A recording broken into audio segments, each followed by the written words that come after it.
Me and my mom, we went out on a trip and we're visiting some family, and then we came home and my dad told me that he has a surprise for me and it has a white fluffy tail. And we come home and I have this doe and a single doe kid on her that he had just bought from the Toppenish auction, and that's honestly what started it all. This is my main barn for JDJ Farms. During the summertime, this is where we're going to be keeping all of our show string, as I breed both weather genetics and registered stock boar goats. So summertime is filled with all different types of shows. We're typically traveling every weekend, but this is where we keep them inside so we can really control that temperature. Being raised on the farm, we are constantly faced with the joys and discomforts of agriculture. And the first time we had a hardship on the farm, that was something my parents said to me. And at the time, it bugged me, like, we're in this to have fun, to make these happy memories. I don't want to have to go through these discomforts. But over time, the more time I put into this, it's the discomforts that make us appreciate those joys. So this is going to be the pen that they stay in all the way up until their time to ready to go to their forever homes or their showman of the year. So really up until the age of weaning. They're kitted out in the barn just to be protected from the weather, the environment, stuff like that. And then they get moved out typically around 2 weeks old. So my farm, JDJ Farms, is located in Richland, Washington, which is in the Tri-Cities. But as you can probably tell, we're all on dry lot, surrounded by sagebrush, so we don't have any pasture and we're not allowed to have any irrigation. During winter or summer, I'm constantly buying hay and having to invest more into my feeding program since I don't have those natural resources for my animals to kind of sustain upon. Being on the board of directors, being an FFA member, but also running my own farm has taught me so many skills, and honestly within the animals specifically, talking to people. So with that comes public speaking and being comfortable with these people to really share what I do here on my farm. My name is Jordan Jelnick from the Richland FFA chapter, and I am your District 4 Star Farmer.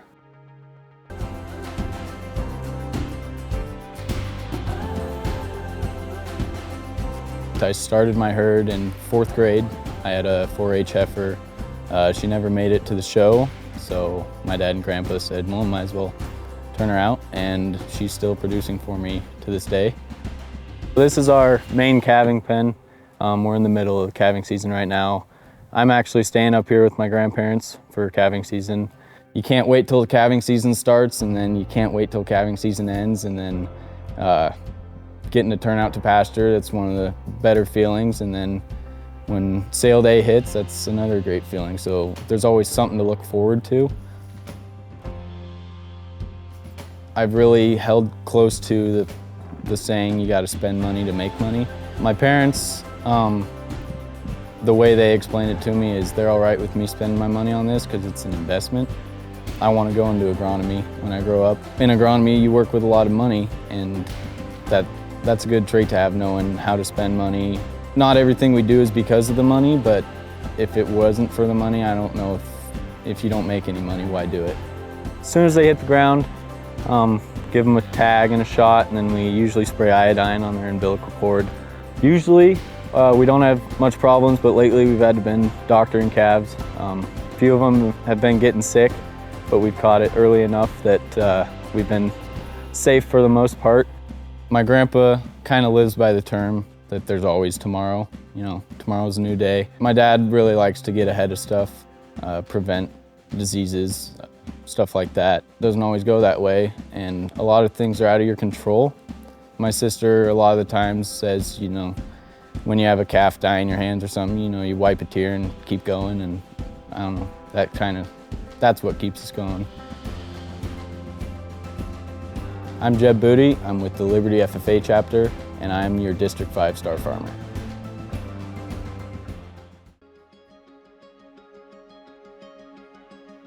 The first ewe I ever got, I was 7. Her name was Short Short. She was, I believe, a Columbia and a Suffolk cross. It was a fun experience showing her. She ran me over at the fair and drugged me. They still gave me the pretty purple ribbon. As you do, you give a cute little 7-year-old the ribbons. These are a lot of the show lambs I have. These are usually the show market lambs and the show ewes. They all, if anything, they're all mostly out of the summer and the fall crop for 2024. In the spring, I usually head to a few spring shows. I have some jackpots I go to. I have one out in Davenport I go to in April, and then I go to junior show in Spokane. And then moving from there, we head to Kootenai, the Kootenai Classic. To be successful in the show ring, you have to have confidence. And for some, that's hard. Confidence goes a long way. You have to have confidence in yourself that you can do it, that you can train that animal. If you go into a show ring or in a pen and saying, I'm worried I can't train this animal, and you're not confident, it's not gonna go as well as compared to, I believe I can do this. Having a growth mindset is great to have when doing this. Lambing season is pretty chaotic at times. We get up at, I think, every 3 hours and check. We have video cameras in the barn and in the barnyard, but it's 7 days before and 7 days after we'll watch certain specific ewes and if they're lambing or not. But they kind of go on their own schedule. Some days you have to leave for work and they'll be lambing. I think my favorite part is seeing the full circle. You go from, oh, I stuck my ram out there, or oh, I AI'd this ewe, to this ram, to 5 months later, you see this lamb come, and you have this lamb, and you're so excited about its future. You continue feeding it, you can continue growing it. You get to watch as it grows, as it matures, and then to see that success develop in the show ring after all that amount of time, all those hours, all the work, and it pays off, and it's a great feeling. It's gonna be hard. There's gonna be days where you absolutely want to sell everything and you want to go just play basketball or just go do something else. But every time you get back up and you continue, you're getting better, you're getting stronger, you can do it. And the more work and time you put into it, the more you might see a reward. You're not going to see a reward every time, but the times that you do, it's going to be the most meaningful. The more time you put into your projects, the more effort you put into it, the more you're going to be able to appreciate and learn from them. My name is Cassidy Wilfong. I'm from the Pateros FFA chapter, and I'm the District 7 Star Farmer.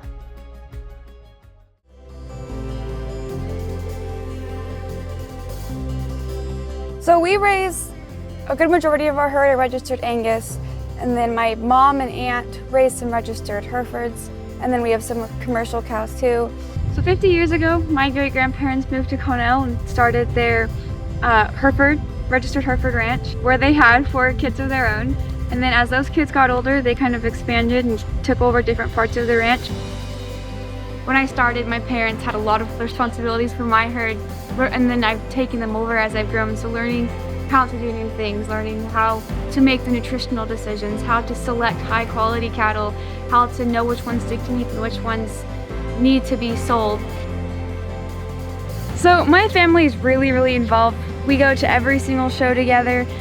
We go to nationals as a family. Me, my mom, my aunt, my cousin, my brother, and I ride one pickup all the way to Wisconsin or Nebraska. And I think the way my family's involved has really truly helped me. They're always there when I need it. Just having their support behind me has truly helped me become the person I am today.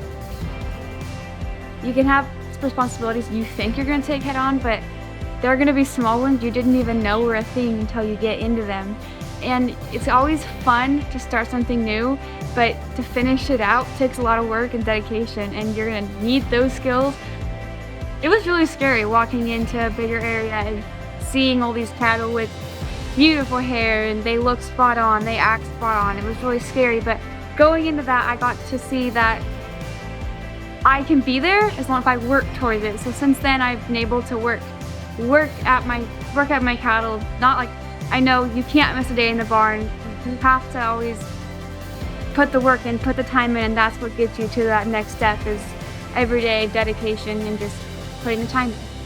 I'm Anna Geddes. I'm from the Connell FFA chapter, and I am the District 9 Star Farmer.